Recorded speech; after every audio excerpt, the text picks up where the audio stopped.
Ya, entonces me imagino no estando de acuerdo alguno, mejor seguimos entonces con la clase y lo que sí les voy a dejar, como les digo, algún par de links que me interesa que revisen porque en vez de lectura complementaria les voy a dejar un par de links del seminario para que puedan revisarlo, ¿ok? Y yo va a entrar dentro de las evaluaciones que vamos a tener. Ya, voy a esperar que se conecten un par de compañeros más y comenzamos.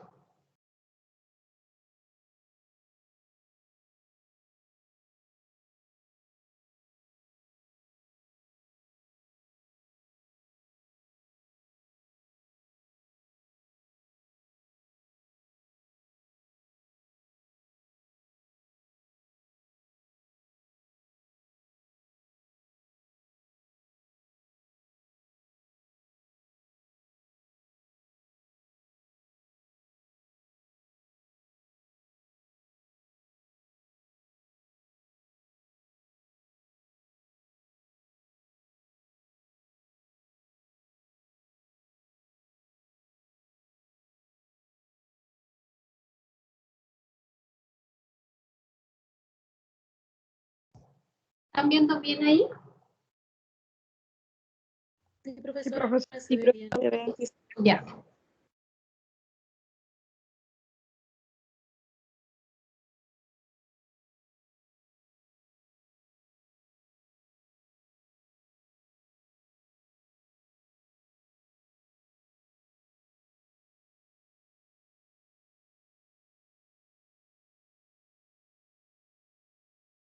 Ok, seguimos entonces. Estábamos haciendo una revisión entonces de cuáles eran los principios fundamentales en materia de derecho ambiental, ¿no es cierto? ¿Cuáles eran estos principios inspiradores del derecho ambiental y que, como les decía anteriormente, son principios que en esta materia, por ser un derecho que tiene cerca de 4 décadas recién de creación, es bastante imperativo la utilización de estos principios, sobre todo en la aplicación, ¿no es cierto?, de la normativa y en la resolución de los casos tanto en sede administrativa como en sede judicial. Dentro de nuestra revisión vamos a continuar con el principio contaminador paga o también denominado el que contamina paga. Aquí básicamente la idea que subyace dentro de este principio es que los particulares que contaminen o vayan a hacerlo en el futuro deben incluir dentro de sus costos los posibles gastos que vayan a generar, ¿no es cierto?, por su contaminación. Este principio del contaminador pagador ha estado dirigido por las autoridades quienes lo que han solicitado o lo que buscan, digamos, es que los terceros internalicen todas aquellas externalidades negativas que genera su quehacer o su actividad, ya sea industrial, de agricultura, etcétera, etcétera.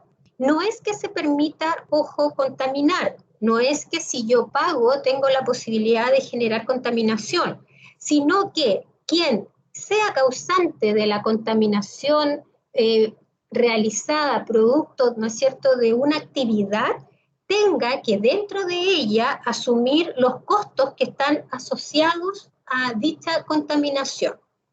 Este principio se recoge en el principio número 16 de la Convención de Río y justamente busca que las autoridades procuren fomentar la internalización entonces de aquellos costos ambientales.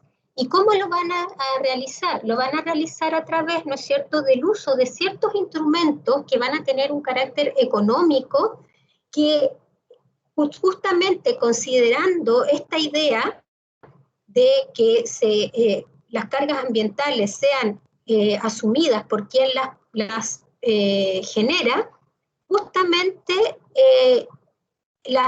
sean consideradas, ¿no es cierto?, dentro también de su proyección de costos. Este principio no tiene ojo aquí, no tiene una naturaleza indemnizatoria, porque claramente lo que no se te va a permitir nunca es que la contaminación tenga un precio, que yo pueda, ¿no es cierto?, contaminar versus pagar una suma de dinero, sino que muy por el contrario, tiene una naturaleza preventiva. Ya en la clase pasada trabajamos bastante en la idea de cuál era el principio preventivo, que, ¿no es cierto?, que había sido inspirador justamente de toda la normativa ambiental, sino que más bien es que nosotros cuando generamos una actividad tenemos que hacernos cargo tanto de los aspectos beneficiosos de esa actividad como también de aquellos aspectos que generan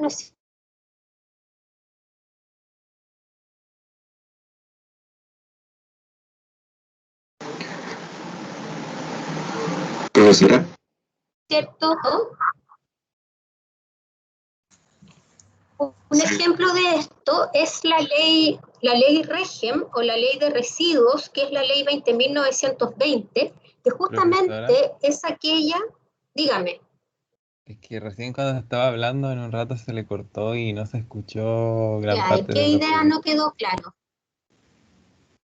Ya voy a retomar algunas ideas. Yo les comenté que este principio lo encontramos en el artículo 16 de la Declaración de Río, ¿ya? Del Pacto de Río, que ya lo hemos conversado en varias oportunidades.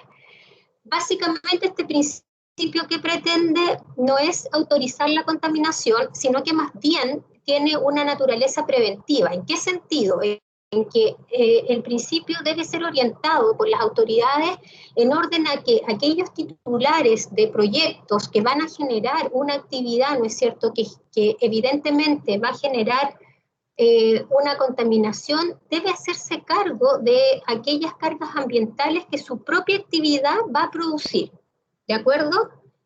No es que la contaminación tenga un precio y que yo como titular de un proyecto pague ese precio y así me quedo exento y liberado de contaminar, no es eso, es que cualquier acción que mi proyecto genere va a tener sí o sí que considerar dentro de también de mi evaluación y programación del proyecto, va a tener que tener un espacio también el hacerme cargo de aquellas externalidades que pueda generar esta actividad.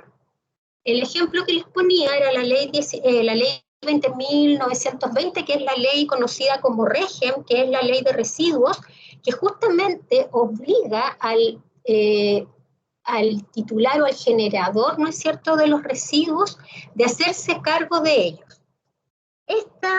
Este principio, decía yo, no tiene una naturaleza indemnizatoria, sino que más bien tiene una naturaleza preventiva. No es que yo genero una contaminación y luego pago para quedar eximido de cualquier obligación, sino es que justamente es lo contrario, es prevenir, y cuando yo, en definitiva, proyecto mi actividad, tengo que también considerar las cargas o las externalidades negativas que esto va a producir en el medio ambiente y por lo tanto tengo que hacerme cargo de ellas. Sucede, por ejemplo, con los neumáticos, que actualmente el productor de neumáticos no solo se tiene que hacer cargo de generar digamos, este elemento de gran utilidad, ¿no es cierto?, sino que también, una vez que estos neumáticos sean dados de baja, tiene también que ver cómo se disponen esos neumáticos una vez que sean utilizados. O sea, quien degrade eventualmente el ambiente debe reparar aquellos daños que son sufridos por estas personas, que son sufridos en el ambiente que se ha deteriorado, ¿ok? Aquí no estamos hablando de la responsabilidad civil como ustedes probablemente ya lo vieron, sino que es una responsabilidad mayor, es una responsabilidad con el ambiente, no con un particular. Y por lo tanto, quien actualmente genera una actividad que contamine, ya sea que lo haga en este momento o esa actividad la va a realizar en el futuro, debe también considerar, ¿no es cierto?, los costos cuando proyecte esta inversión. Este principio tiene su origen en un texto medioambiental del año 1968 que se llama Tragedia de los Comunes. Ahí nace entonces por primera vez esta idea de quien contamina debe pagar.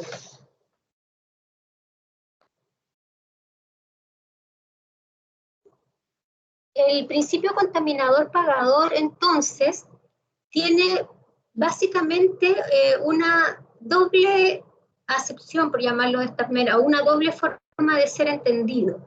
Tanto la obligación, ¿no es cierto?, que tiene aquel promotor de algún proyecto o de alguna actividad, ¿no es cierto?, de internalizar estas cargas negativas, pero también aquí el usuario o pagador, ¿no es cierto?, en cuanto a un control posterior, por cuánto debe generar, eventualmente, debe sujetarse a los instrumentos de control ambiental, ¿no es cierto?, como normas de emisión, de calidad, eventualmente compensar emisiones, etc. Un ejemplo de ello también, así como les decía la ley REGIM, también podría poner desde el punto de vista industrial para que lo entiendan.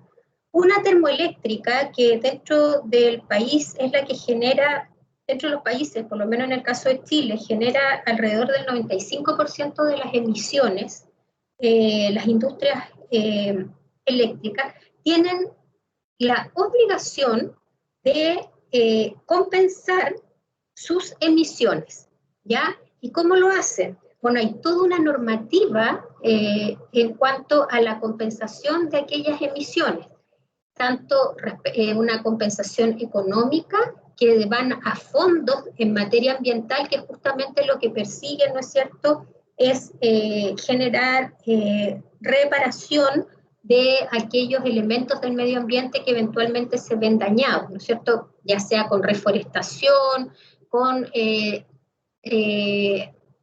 realizar, ¿no es cierto?, la salinización de las aguas, etcétera, etcétera. En síntesis, lo que quiero que les quede claro es cuál es la idea rectora aquí.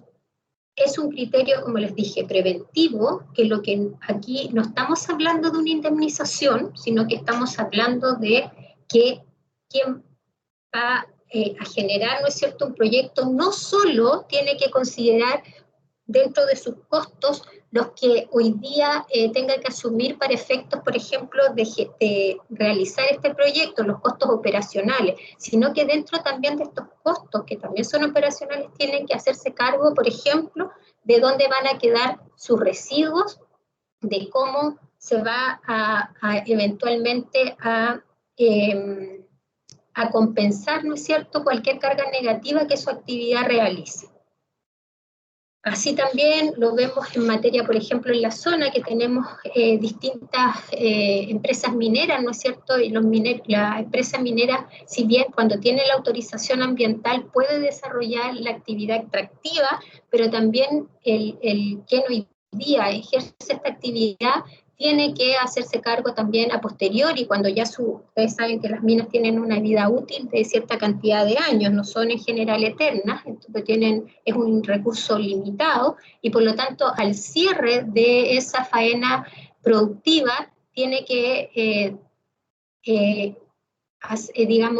hacerse cargo este empresario minero, ¿no es cierto?, este inversionista minero, tiene que hacerse cargo tanto de su relave, de la chatarra que eventualmente se genera a propósito de las maquinarias, etcétera, que tienen dentro de su proyecto minero, y así un sinfín de cosas. Ya en el caso, por ejemplo, cuando se requiere utilizar agua, tiene que hacerse cargo también de lo que hoy día se realiza, ¿no es cierto?, que es la desalinización de las aguas para efectos de la industria minera, etcétera, etcétera. O sea, yo incorporo ya como un factor más al evaluar mi proyecto o al generar, ¿no es cierto?, una actividad, tengo que también hacerme cargo de todos los aspectos negativos que ella genere.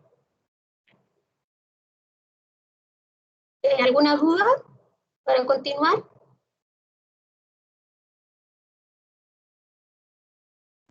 No, Sigo profesora. entonces. Ya, seguimos entonces. Un principio que a veces se confunde un poco con el de que contamina paga, pero cuya idea va más allá, en este caso en materia ambiental, que es el principio de la responsabilidad. Aquí, ¿cuál es la idea que subyace dentro de este principio? El que contamina debe reparar. Pero yo ya les había adelantado en unas clases pasadas que la reparación en materia ambiental no es no es una reparación desde el punto de vista económico, no es indemnizatorio. Por eso también, y esa es la lógica de la existencia de los tribunales ambientales, por cuanto si se genera alguna actividad que provoque algún daño, lo que un tribunal ambiental debe buscar en cuanto a la aplicación de principios de justicia no es que se le compense económicamente, por ejemplo, al agricultor en el cuyo predio, ¿no es cierto?, eventualmente pasó un derrame, o el agricultor, ¿no es cierto?, cuyas aguas fueron contaminadas. Eso sí, va a ser materia indemnizatoria que se va a discutir, pero en materia civil, eso lo vamos a ver más adelante.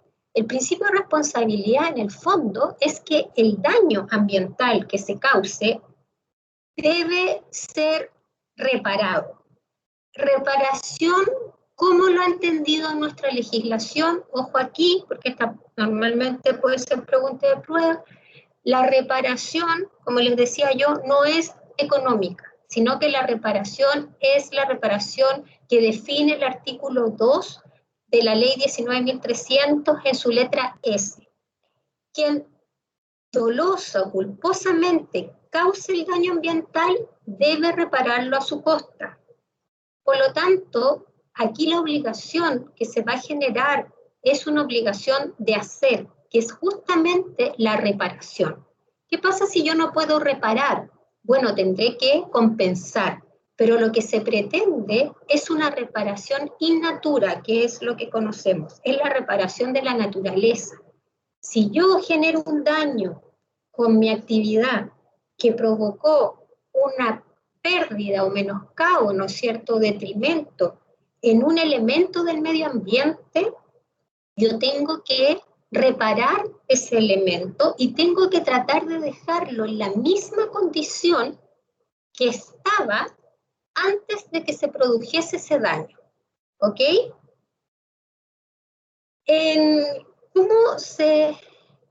¿Cómo logramos visualizar este principio de responsabilidad en nuestra legislación ambiental? En la legislación ambiental se contempla justamente el procedimiento de demanda por daño ambiental. O sea, yo puedo perseguir la responsabilidad ambiental de quien haya provocado este daño una vez, ¿no es cierto?, que logren acreditar la causalidad entre el daño producido, ¿no es cierto?, y quien ejecutó esa obra o acción u omisión que provocó este daño en mi territorio, en mis animales, o eventualmente en lo que se haya producido, ¿no es cierto?, esta alteración. Les decía yo que el reparar es tratar de retrotraer al estado anterior al daño, es decir, volver a las propiedades básicas que tenía el elemento que fue dañado. Eso está estipulado también en el artículo 2, letra S, como les dije anteriormente. Yo no puedo reparar con dinero, no obstante que pueden haber acuerdos civiles. Sí, sí pueden haber acuerdos civiles, pero no va a bastar un acuerdo civil para dar por terminado una demanda por daño ambiental. La obligación de cualquier juez ambiental al conocer una demanda por daño ambiental es justamente obtener la indemnidad del daño que se causó. Yo tengo que reparar ese daño. Da lo mismo si se genera o no se genera indemnización económica.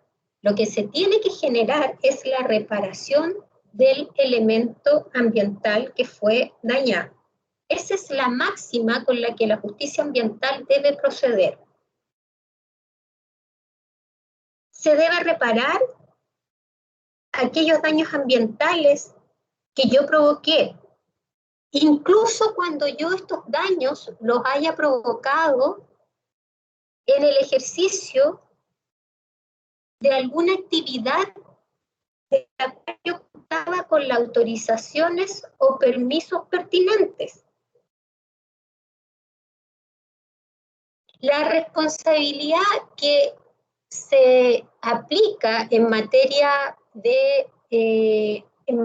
ambiental es una responsabilidad objetiva. ¿Ustedes ya estudiaron civil, responsabilidad objetiva y subjetiva? Ya tuvieron, ustedes están en cuarto, ¿cierto?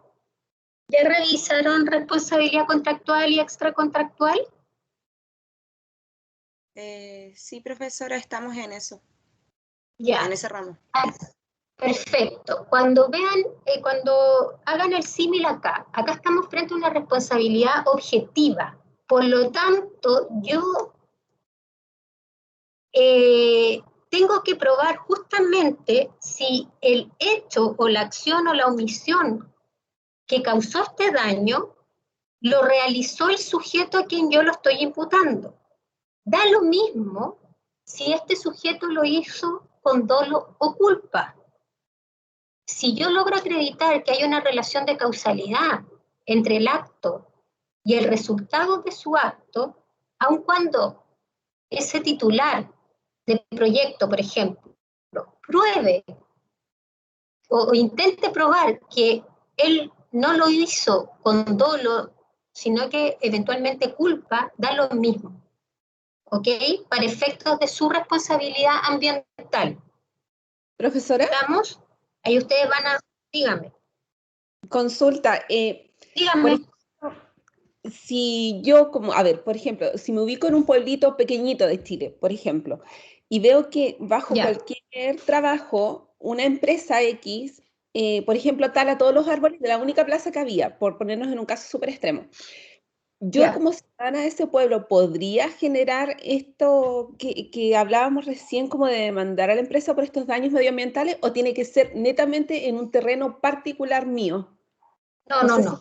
Usted lo vamos a ver más adelante y efectivamente la legitimidad activa en materia ambiental es un poco más amplia que la legitimidad activa que nosotros vemos normalmente en materia civil, ¿ya? La legitimidad activa está básicamente en el artículo 18 de la ley 20.600. Cuando estudiemos el procedimiento lo vamos a ver, pero efectivamente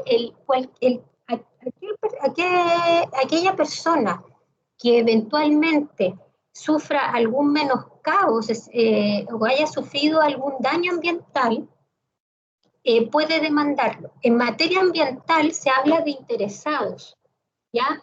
Y por lo tanto, incluso por eso que en materia ambiental vamos a ver que hay muchas ONG que son demandantes en causas ambientales, justamente porque si bien no se realiza en un terreno que es su propiedad, pero sí muestran interés y pueden entonces generar esta demanda por daño ambiental, ¿ya? Gracias.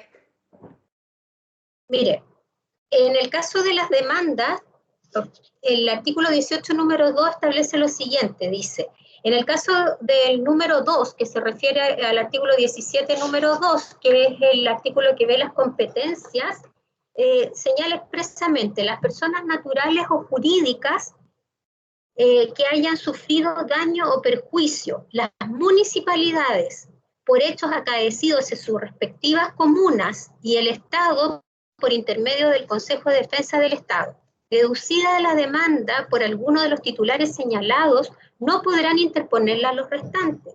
pero que no obsta a su derecho a intervenir como terceros coadyuvantes. ¿De acuerdo? No sé si ahí le quedó claro. Personas naturales o jurídicas que hayan sufrido el daño o perjuicio. Aquí siempre hay discusión respecto, eso se ha discutido, digamos, el tema de la legitimidad a veces en relación a los intereses, pero si más adelante lo vamos a ver, que cuando una persona, por ejemplo, ha estado dentro de un... no, pero eso está más bien dado desde el punto de vista del otro procedimiento. Ya, pero para efectos de demanda, ¿le quedó claro que sí tiene la alternativa de demandar? ¿De acuerdo? Sí, profesora, gracias. Ya. Seguimos entonces con el principio de responsabilidad. ¿Qué es lo importante? Lo importante acá entonces es lo siguiente. El principio de responsabilidad lo que pretende justamente que quien haya provocado un daño ambiental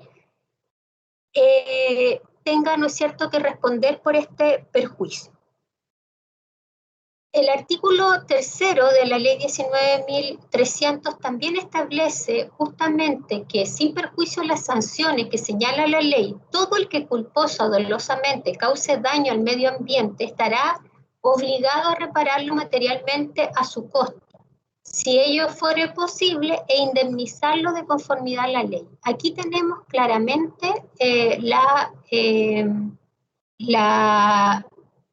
digamos, donde la normativa recoge este principio. El artículo 3º y también en el artículo 53 de la ley 19.300. Déjenme chequear que...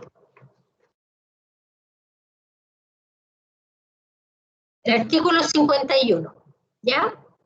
El que culposo o dolosamente cause daño ambiental responderá del mismo en conformidad a la presente ley. Por lo tanto, tanto en el artículo 3 como en el artículo 51 de la ley ya citada, vemos entonces la concreción, ¿no es cierto?, de este principio. Ahora bien, hay distintas ideas de la responsabilidad. Actualmente hay varias teorías respecto de cuál es la responsabilidad o hasta dónde eventualmente se alcanza responsabilidad por parte, por ejemplo, del Estado en materia ambiental.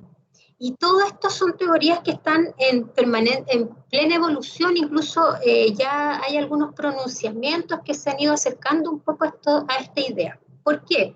Les comento, lo que sucede es que claramente a lo largo de los años en que se ha ido aplicando la normativa ambiental, si bien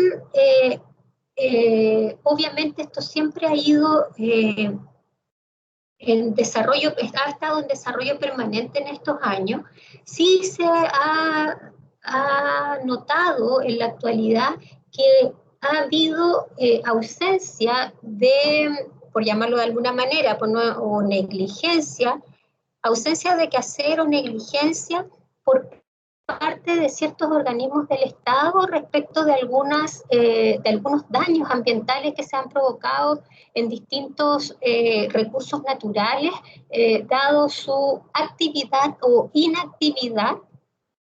Y esto ha provocado entonces que si bien se pueda perseguir, ¿no es cierto?, al titular del proyecto, del cual hay una causalidad directa eventualmente con la generación de riesgo, o sea, de daño, también subyace la idea de que el Estado, ¿no es cierto?, no cumplió a través de sus organismos, no cumplió efectivamente su labor de protección y básicamente, ¿no es cierto?, dar cumplimiento a lo establecido en el artículo 19 número 8, ¿cierto?, a la protección del medio ambiente libre de contaminación.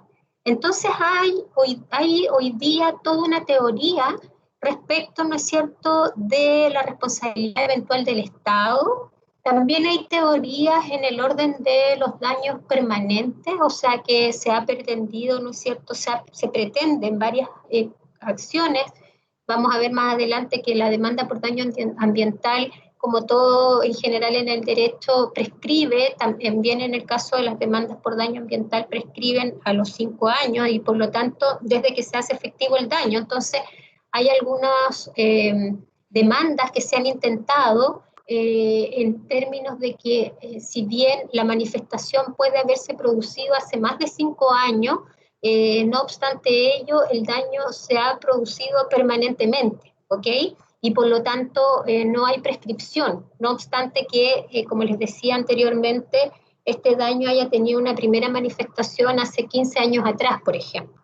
Eso es muy común no, en las demandas nuevas por daño ambiental, que se ha incorporado este elemento también. Pero lo que subyace finalmente detrás de estas teorías y de estas tendencias es justamente este principio de responsabilidad. Y no de cualquier responsabilidad, sino que de la responsabilidad objetiva que se pretende en materia ambiental. Y no nos olvidemos que es una responsabilidad objetiva y que además es una responsabilidad que pretende reparación o compensación, pero en ningún caso es indemnizatoria, por lo tanto no puede compararse, o sea, asimilarse a la responsabilidad del Código Civil. ¿Estamos claros hasta ahí? Sí, profesora. Sí, profesora. Ya, Sí, seguimos profesora. entonces. Otro de los principios, que este es el principio, uno de los principios rectores del derecho ambiental, sin duda, y tiene su consagración en diversos instrumentos ambientales, claramente el principio 10 de la Declaración de Río es sin duda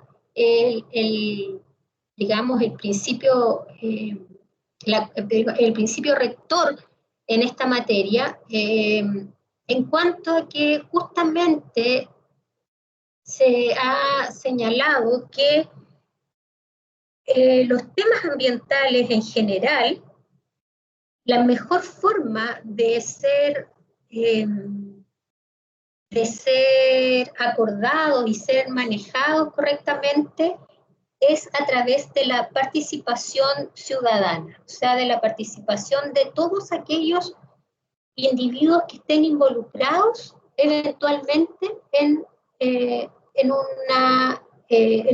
digamos, en función de temas de recursos naturales, ya sea porque les impacte directamente el proyecto en su territorio, ya sea porque son personas que manejan esta ciencia y por lo tanto ciencias especiales, digamos, que va a tratar los proyectos, etcétera, etcétera. Pero lo que sea, digamos, subyace esta idea de la participación. Claramente la participación, como les decía, nace este principio de participación sin lugar a dudas en la Declaración de Río de Janeiro de 1992. En nuestra legislación, el mensaje de la Ley General de Bases del Medio Ambiente la cita también, lo cita dentro de los principios inspiradores del proyecto. Ahí dice claramente, y el PPT así lo señala, ¿no es cierto?, que es de vital importancia en el tema ambiental, puesto que para lograr una adecuada protección del medio ambiente se requiere de la concurrencia de todos los afectados en la problemática. Ustedes saben que si bien nuestro país hoy día tiene una alta tasa de profesionales en distintas áreas y materias, ¿no es cierto? Y cada vez más la población tiende a formarse, también no debemos olvidar que hay gente muy experta en distintas materias sin necesidad o sea, que lo han hecho muy experto en sus materias, no por el hecho de que haya estudiado universitariamente o científicamente el tema, sino que por su forma de vida o por su oficio o trabajo permanente, logra un conocimiento a un nivel incluso muchas veces superior al nivel científico, ¿ya? No es lo mismo una persona que o sea, el conocimiento que puede tener una persona que ha trabajado 30 años realizando una actividad, que eventualmente una máquina o sensor que yo pueda instalar como científico en un área para hacer una medición. Por ejemplo, caso de los pescadores. Los pescadores tienen un conocimiento del mar y de la bahía donde trabajan, etcétera, bastante acabado. Estamos hablando de pescadores que normalmente se han criado y han vivido en la zona y desarrollan su trabajo a diario y por años y años. Entonces, claramente ellos tienen un nivel de conocimiento técnico que quizás no lo puedan expresar en los mismos términos científicos que un investigador, pero claramente tiene un conocimiento del mar que muchas veces es complementario, o debiese ser complementario, ¿no es cierto?, a aquellos conocimientos científicos más duros. Por lo tanto, este principio justamente lo que pretende es que la mayor cantidad de individuos sean considerados en la decisión de los temas ambientales en los cuales se vean involucrados, ¿ok? Y vamos a ver que en general la legislación ambiental, todas y cada una de las instituciones que ha ido modificando o su nueva normativa ha dado cada vez pasos más agigantados a la participación. Hay reformas ambientales de algunas instituciones claves del derecho ambiental que están actualmente en tramitación y que justamente amplían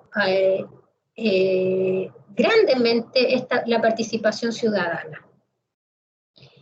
La participación ciudadana está regulada en nuestra ley, en el artículo 30 de la ley 20.417 y siguientes. La ley 20.417 es esta normativa que es probablemente la segunda norma más importante dentro del pilar de la institucionalidad que yo les he hablado, que parte con la ley 19.300, continúa con la ley 20.417, que modifica en alguna parte, en gran parte, digamos, la ley 19.300, y es aquella que crea básicamente el Ministerio de Medio Ambiente, crea también el Servicio de Evaluación de Impacto Ambiental, y crea el Servicio de Evaluación Ambiental, y crea también la Superintendencia de Medio Ambiente. Yo ya les comenté anteriormente que el Servicio de Evaluación Ambiental justamente lo que hace es generar una revisión de todas aquellas actividades que puedan eventualmente provocar un daño o un riesgo de daño al medio ambiente y que por lo tanto deben ser evaluadas, ¿ok? Justamente el artículo 30 de esta ley establece y habla de cómo los ciudadanos dentro de estos procesos de evaluación tienen la posibilidad de generar justamente eso, participar, generar observaciones, participar activamente en estos procesos de evaluación. Incluso en la totalidad de los instrumentos medioambientales que existen, vamos a ver que hay en los órganos del Estado, ya sea una persona natural o jurídica, deben intervenir para efectos de lograr justamente un cuidado mayor al medio ambiente. Y por lo tanto, se ha señalado que en virtud de esta participación y la concurrencia de todos los afectados en las problemáticas ambientales, debiese generarse un mejor resultado a fin de cuentas, ¿no es cierto?, en el cuidado y restablecimiento del medio ambiente. Vamos a hablar más a fondo, más adelante, temas cruzados respecto del principio de participación, pero lo que quiero que les quede claro es que el principio de participación encuentra su consideración en el artículo 10 de la Declaración de Río. ¿En qué consiste este principio? ¿Cuál es la idea y el fundamento detrás de este principio? Que es justamente que la mayor cantidad de individuos y personas puedan intervenir en la evaluación y en la solución, ¿no es cierto?, de cualquier problemática ambiental. Les ponía el ejemplo de los pescadores, ¿no es cierto?, en el sentido de que si bien hay distintos organismos técnicos especializados en materia de mar y océano, claramente la concurrencia, por ejemplo, de los pescadores cuando se evalúan proyectos que afecten a las distintas zonas o bahías en las cuales ellos realizan trabajo, claramente sus aportes van a ser importantes en esto. También hay participación ciudadana, vamos a ver más adelante cuando veamos los procedimientos propiamente tal, que en materia ambiental hay una figura que se llama el amicus curiae, que es el antiguo amigo de la corte que trataban los romanos, y que justamente son ciertos profesionales especialistas en ciertas materias que sin ser digamos que sin pertenecer a los peritos de alguna de las partes, pero sí que tenga conocimiento de ciertas áreas, materias que son de discusión dentro de lo que está conociendo el Tribunal Ambiental, pueden también hacerse parte dentro de los procesos. Ahí también tenemos claramente otra demostración de la aplicación de este principio. Como les decía, hay distintos instrumentos de gestión ambiental y también básicamente donde encontramos una gran demostración de la participación ciudadana es justamente en el sistema de evaluación de impacto ambiental, donde esta se consagra que en ciertas circunstancias, ¿no es cierto?, y bajo ciertos presupuestos, se debe realizar una participación en esta materia. Ahora bien, otro de los principios importantes de materia ambiental dice relación con el principio de la ventanilla única. También se ha denominado principio de la unidad de gestión. Este principio tiene consagración legal en el artículo 3 de la ley 18.575, ahí tenemos una norma expresa, que básicamente lo que a través de este principio de ventanilla única se pretende es que toda regulación en materia ambiental esté concentrada en un solo órgano administrativo. Vamos a ver que la idea que subyace aquí es que se concentre la mayor cantidad de competencias ambientales en una sola instancia administrativa. O sea, no tener, en una sola instancia administrativa. ¿Cuál es el fin de esto? Que justamente si concentramos todas las competencias ambientales en una instancia administrativa, vamos a tener organismos técnicos que son, que pueden realizar más verazmente alguna evaluación o trámite. Por lo tanto, lo que se pretende evitar es justamente esto que nos sucede muchas veces, ¿no es cierto?, cuando tratamos de generar algún trámite administrativo de cualquier índole y uno va a un servicio y dice, no, es que en realidad tiene que venir firmado, autorizado por el otro servicio y el otro servicio y acá y allá, no. Aquí, ¿cuál es la idea? Que cualquier actividad de tipo ambiental sea conocida a través de un órgano que sea quien detente las competencias ambientales y que además este órgano sea la instancia administrativa donde cualquier regulación o materia ambiental se concentre en él. Ahora bien, este principio de la ventanilla única, si bien es un principio, les dije que está expresamente reconocido en el artículo 3º de la ley 18.575, que es la ley orgánica constitucional de bases de la administración del Estado. ¿Ustedes ya tuvieron derecho administrativo o están teniendo derecho administrativo?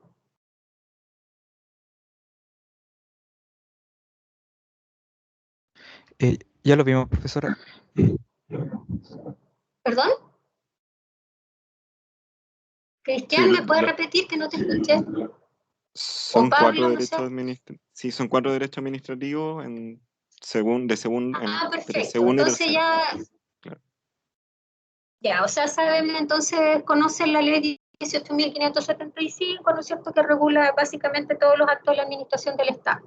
Bueno, en esta ley, en su artículo 3º, se encuentra la consagración entonces de este principio de la ventanilla única. ¿Qué ejemplo podríamos tomar acá de consagración de este principio en materia ambiental?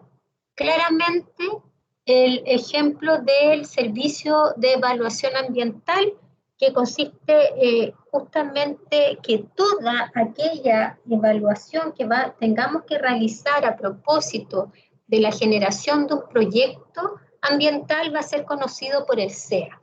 Esto no significa que el SEA no vaya a consultar a algún ente administrativo especial con competencia también en materia ambiental.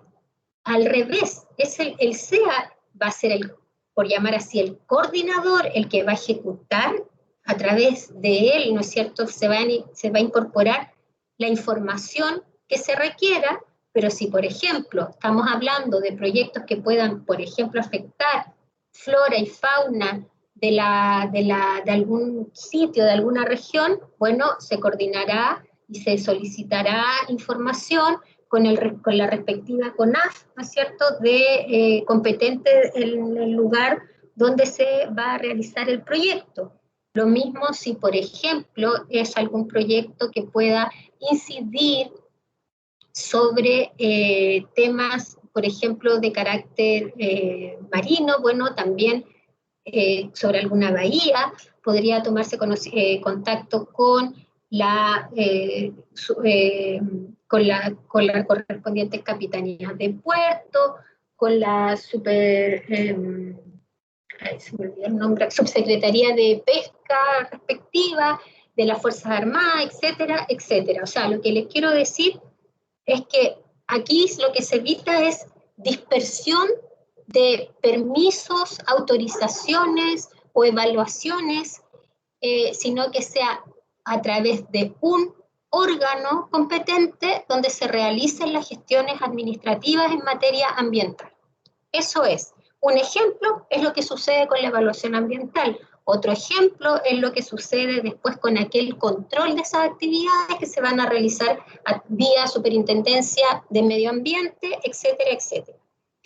¿Qué es lo que involucra esto? Involucra este principio. Involucra una doble responsabilidad. Por un lado, se tiene que, ¿no es cierto?, coordinar y se debe sujetar a este organismo todos aquellos organismos sectoriales que tengan competencias ambientales, justamente a los criterios que adopte la autoridad ambiental. Pero por otro lado, esto va a garantizar que las decisiones que se tomen en materia ambiental relativas, por ejemplo, al procedimiento de evaluación ambiental, van a ser tomadas por la autoridad ambiental competente y no van a poder ser modificados por otro órgano o por otra autoridad que no tenga estas competencias. Con esto, ¿qué logramos finalmente? Se raya la cancha y se establece finalmente, este es el órgano competente, él es el responsable, se ayuda con otros organismos sectoriales, pero sobre él recae la responsabilidad. ¿Qué ventaja tiene eso para nosotros como ciudadanos? Que sabemos y tenemos la certeza, al menos, o así debiese ser, ¿no es cierto?, que lo que a través de esa ventanilla única se resuelva, a través de ese órgano se resuelva, es lo que nos va a generar, ¿no es cierto?, la obligación a nosotros como titulares de algún proyecto. ¿Alguna duda hasta acá? Seguimos entonces con el principio de la producción limpia. Bueno, este Profesora, principio es un poco, dígame. una pregunta un poco abierta quizás. ¿Sí? ¿Cómo se podría, digamos, como mejorar la institucionalidad ambiental como en mira a la nueva constitución? ¿Qué cosas, no sé, deben estar consideradas como derechos fundamentales? ¿Qué instancias, qué instituciones deben crearse? No sé cómo es su punto de vista como al respecto. Mire, yo le voy a otorgar algunos principios, pero antes de hacerlo me gustaría justamente que vieran yo no la he visto hasta ahora, pero porque interrumpí para tomar la clase, es la clase que les voy a mandar el link de la profesora, ay, se me olvidó el nombre en este minuto, el link que les voy a enviar para que revisen. Justamente ahí es donde se está hablando en este momento de cuáles debieran ser ciertas directrices que se tomen en la nueva Constitución respecto a recursos naturales. Ahora, si me pregunta a mí, en mi humilde opinión, yo creo que hay, a ver, como yo ya les he comentado bastante, la normativa actual que nosotros tenemos, si bien Chile es un país que está bastante avanzado dentro de Latinoamérica y somos bien pioneros en temas ambientales, estamos al debe todavía de varias cosas. Entre ellos, nosotros, por ejemplo, en materia de evaluación, si bien se habla mucho climático, no está consagrado como una línea directa para efectos de, o sea,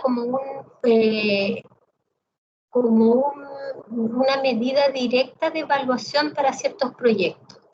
Creo que por el lado del más que, es que esas son más bien, ¿sabes qué, Pablo? Son más bien modificaciones legales que constitucionales. Si tú me preguntas constitucionalmente, yo creo que hay que hacer pronunciamiento respecto del agua, del recurso natural de agua, sin duda.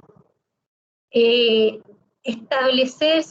pretende establecer también el reconocimiento de ciertos derechos, considerando al ser humano y que dentro de ellos, ¿no es cierto?, nosotros tenemos distintas etnias que habitan, también ahí hay que hacer ciertos reconocimientos, más que reconocimientos, probablemente aclaraciones en el marco constitucional, independiente a quién les favorezca o no, pero ciertas aclaraciones respecto de algunos recursos naturales que se cruzan con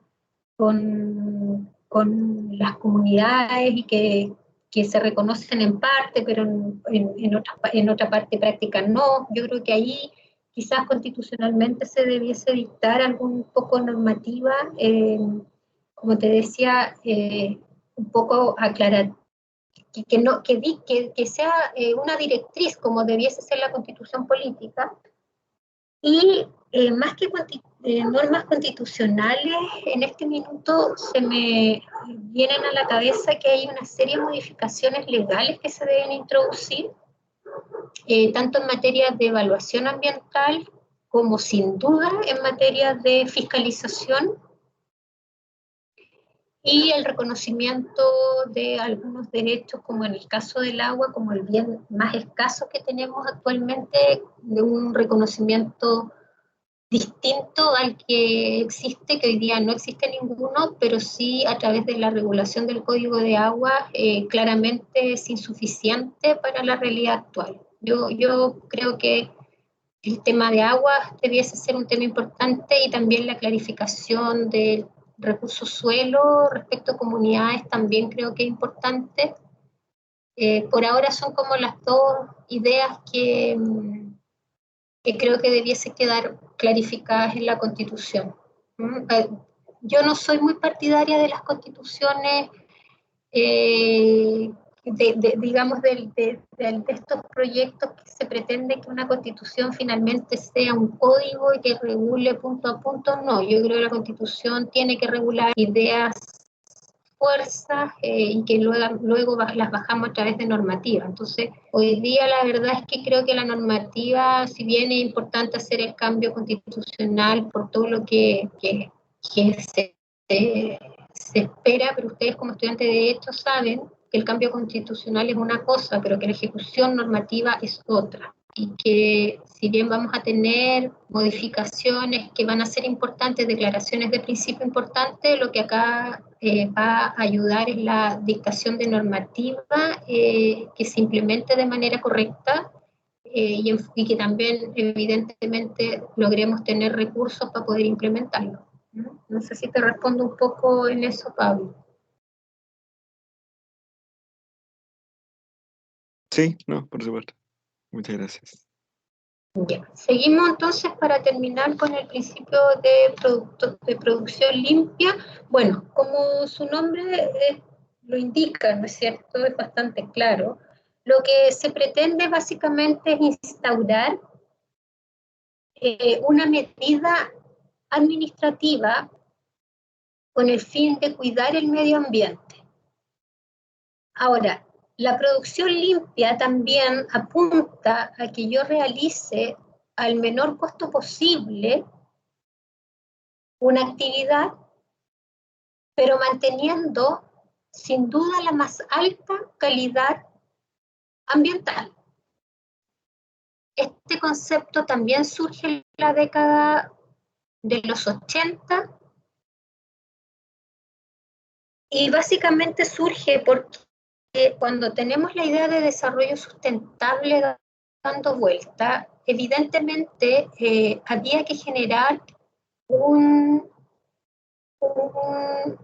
tratamiento tanto a los residuos como y un tratamiento, digamos, a las materias ambientales con una tecnología de punta. Y evidentemente cualquier tecnología de punta va unida normalmente a un costo mayor y más alto.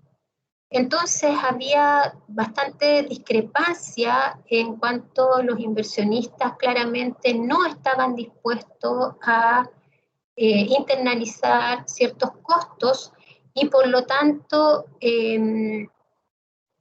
no siempre era aplicada la mejor o mayor tecnología. Hoy día, en cambio, este es un principio fundamental y hoy día es económicamente atractivo para una empresa poder tener una actividad industrial que a su vez sea sustentable, ¿no es cierto?, ambientalmente y además sea beneficiosa económicamente.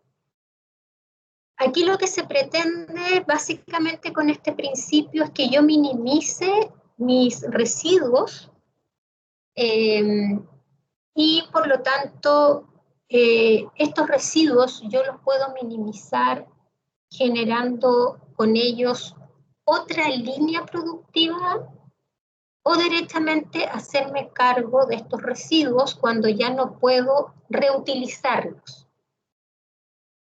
En Europa hay toda una normativa vinculada con la reutilización de los residuos. Hay hartos beneficios económicos asociadas a la reutilización y muy por el contrario, tasas gigantescas de pagos cuando yo tengo que disponer finalmente de estos residuos porque no le voy a dar otra vida útil a estos residuos. ¿Qué tenemos en Chile como idea, por ejemplo, que está actualmente en discusión? Esto de la no utilización de plásticos por una sola vez, ¿no es cierto? Esta ley que se pretende que se promueva, ¿no es cierto?, que que la utilización de los plásticos por más de una vez y por lo tanto eliminar aquellos, eliminar aquellos productos que no, o sea, dentro de su factibilidad de envasar, ¿no es cierto?, aquellos plásticos que no vuelvan a ser reutilizados. La producción limpia, nuevamente, es una estrategia de gestión ambiental justamente preventiva, porque aquí lo que se ataca es a la producción misma del producto.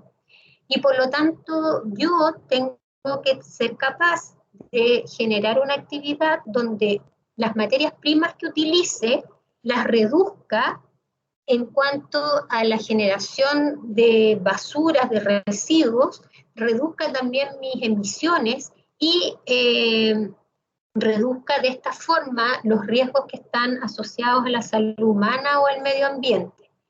Pero que además tengo que ser tan eficiente que mi actividad debe seguir siendo rentable y por lo tanto competitiva.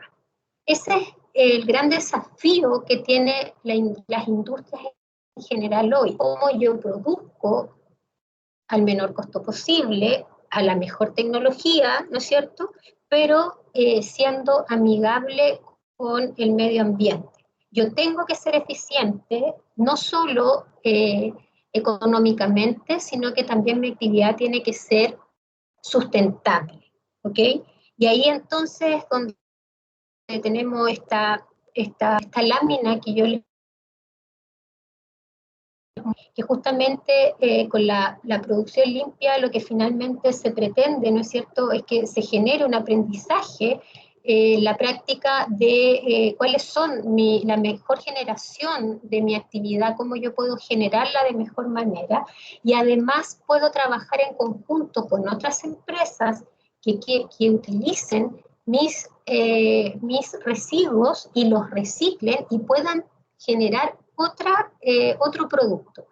Por ejemplo, es lo típico que sucede cuando yo genero botellas de vidrio, ¿cierto? Ustedes ven que cada vez más el vidrio se reutiliza, esto que antes que era basura, ¿no es cierto? Las botellas de vidrio hoy día vemos que se reciclan y se vuelven a utilizar, ya sea prestando el mismo servicio, como por ejemplo el embotellaje de ciertos líquidos, o también se reutilizan para efectos de artesanía, para efectos de fabricación de ciertos productos que también nosotros podamos utilizar. Esa es la idea. La idea es que la producción limpia básicamente es la reutilización y con ello la minimización de los residuos o desechos industriales.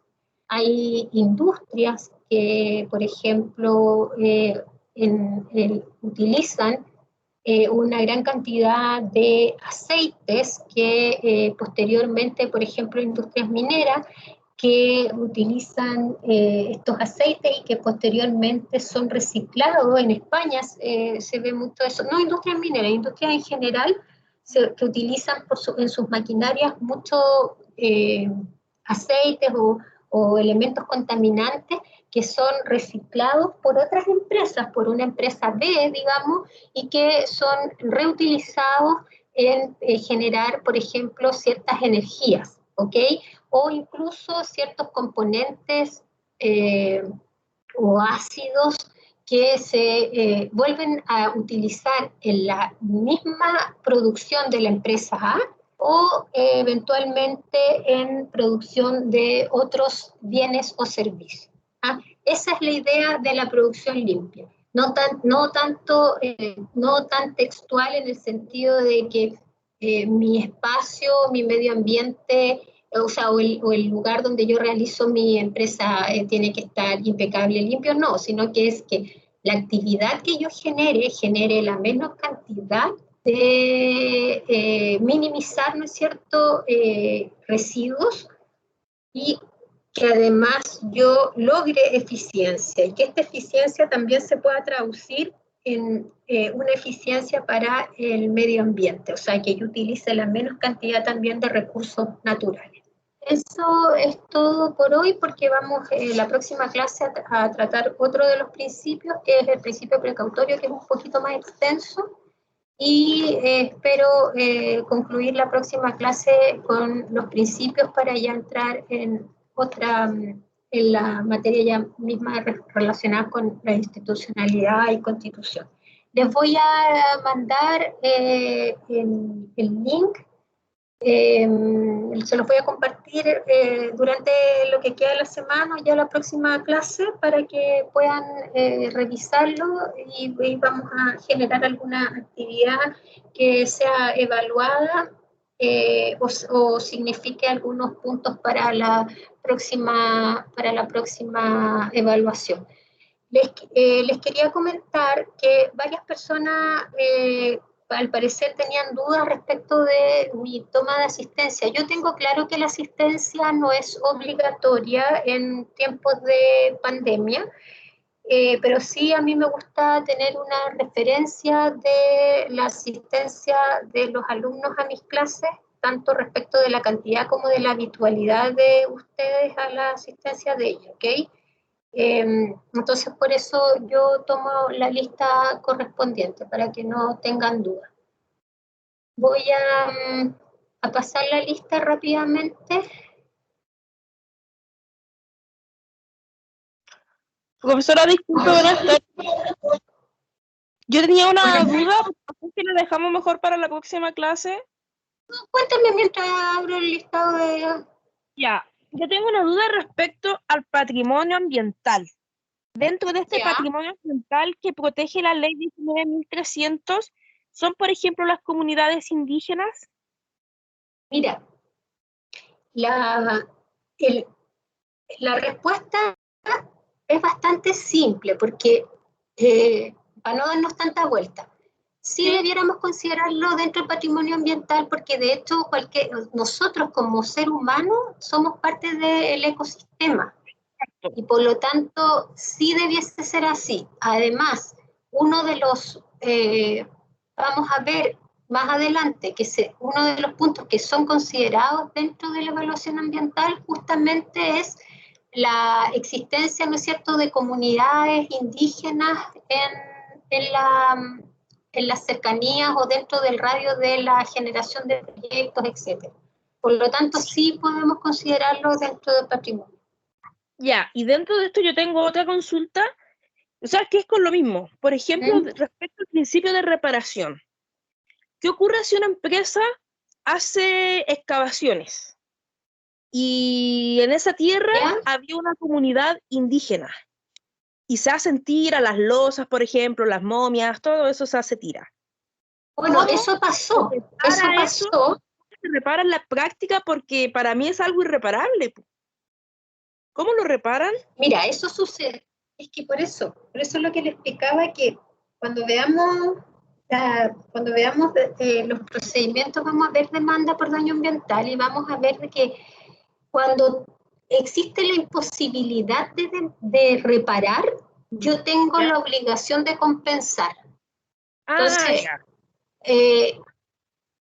si yo no puedo reparar, tengo que compensar.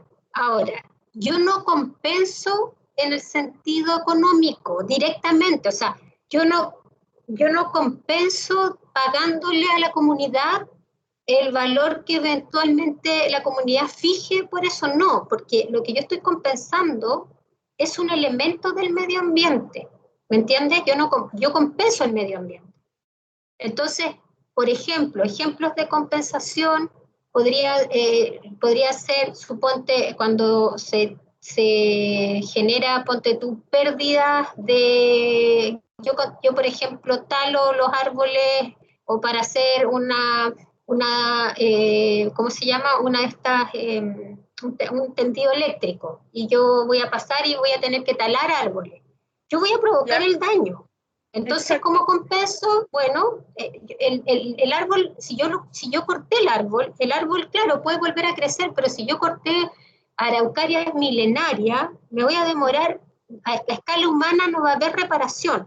¿Cómo compenso entonces? Bueno, tendré que, por ejemplo, generar plantaciones de especies, etcétera, en un sector que esté por definir, ¿me entiendes? Pero yo, si si con mi acción yo provoco un daño, pero este daño no lo puedo reparar porque es imposible repararlo, yo tengo que compensar.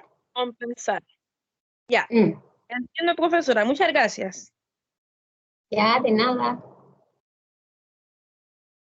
Ya. ¿Me escuchan? Profesora, Sí. Dígame.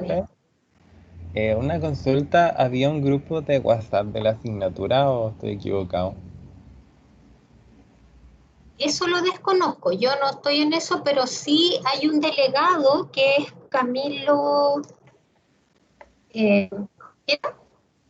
Si estás Camilo, Riveros. ¿me confirma? Sí, profe. Sí, y ahí entiendo que hay un WhatsApp. Yo me contacto con Camilo y la idea es que cualquier duda la canalicemos por ahí, porque como yo no soy profesora permanente en la universidad, yo no estoy, digamos, permanentemente conectada a la universidad, yo me conecto a las clases. Entonces, cualquier cosa así como urgente lo vemos con Camilo y la idea de tener el delegado era justamente eso, o sea, que de repente pasaran cosas como que a última hora ustedes no pudieran conectarse o hay otra actividad o se toma en la universidad cuando están presencial o cualquier cosa, que yo tuviera acceso a tener esa información de manera rápida. Esa es como la idea. Y ustedes, claro, entiendo que hay que tienen parece Camilo, ¿no? O sea, hay un grupo de generación de la carrera, pero no del ramo en específico. Ya, pero pero usted, perdón, la persona que me habla, ¿de qué curso es? ¿O no está en esa generación? ¿Ricardo eres? Sí, no, no sé cuál grupo es ese. Ya, pero en todo caso, cualquier cambio de planes, también la idea sería que Camilo y yo publiquemos acá en el mismo Teams, ¿te parece? Y la PPT y el link que va a mandar, ¿eso está en Moodle? No, yo lo voy a subir, lo voy a enviar, Acá todavía no lo envío. al Teams. Sí, yo lo voy a enviar, sí, Ah, ya, gracias. ya. Valentina Barca, Matías Alcayaga, Presente. Matías, Sí. Camila Alquinta, Jeremy Álvarez, Javiera Álvarez, Presente. Javiera, Fernanda Andrade, Presente. Camila Araya, Osvaldo Arredondo,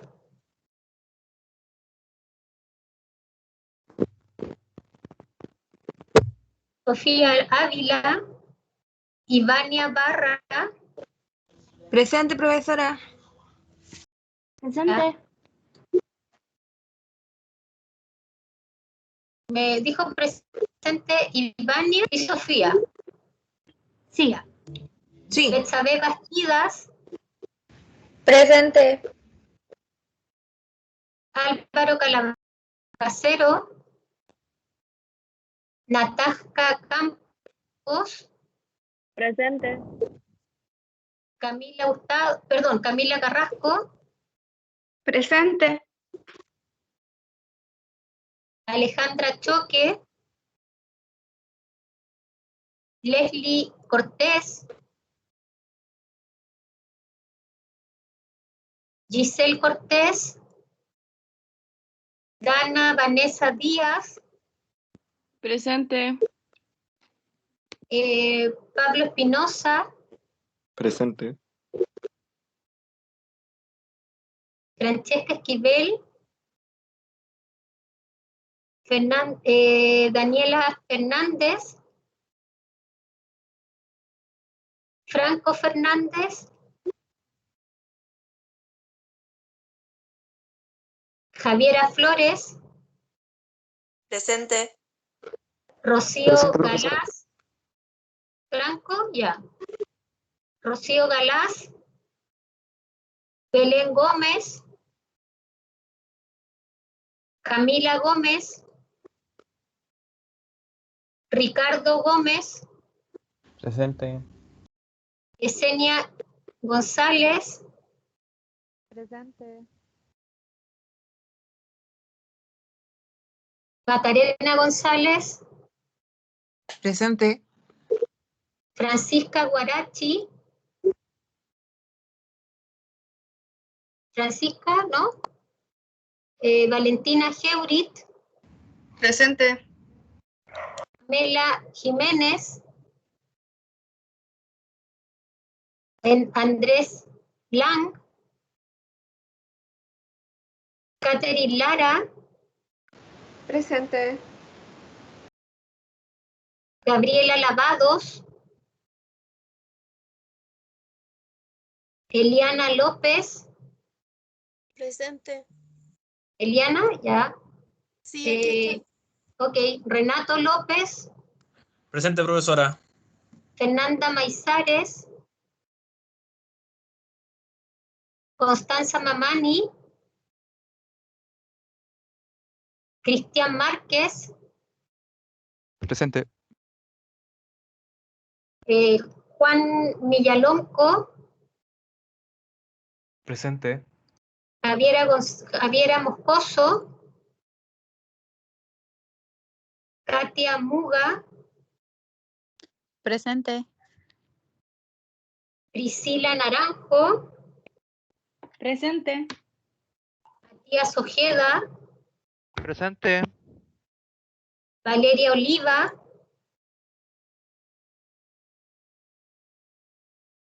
Pedro Orellana. César Osandón. Francesca Pinto. Presente. Ariel Pizarro. Presente. Carlos Ramírez.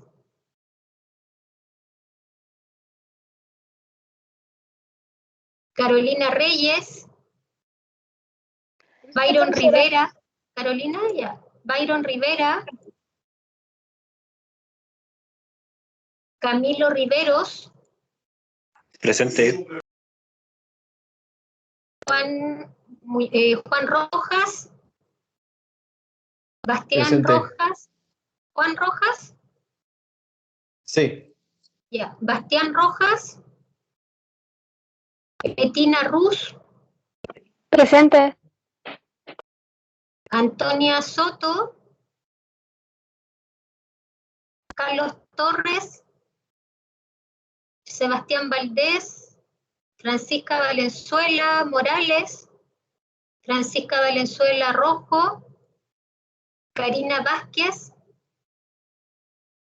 Felipe Vázquez. Presente. Lisette Beas. Catalina Vega.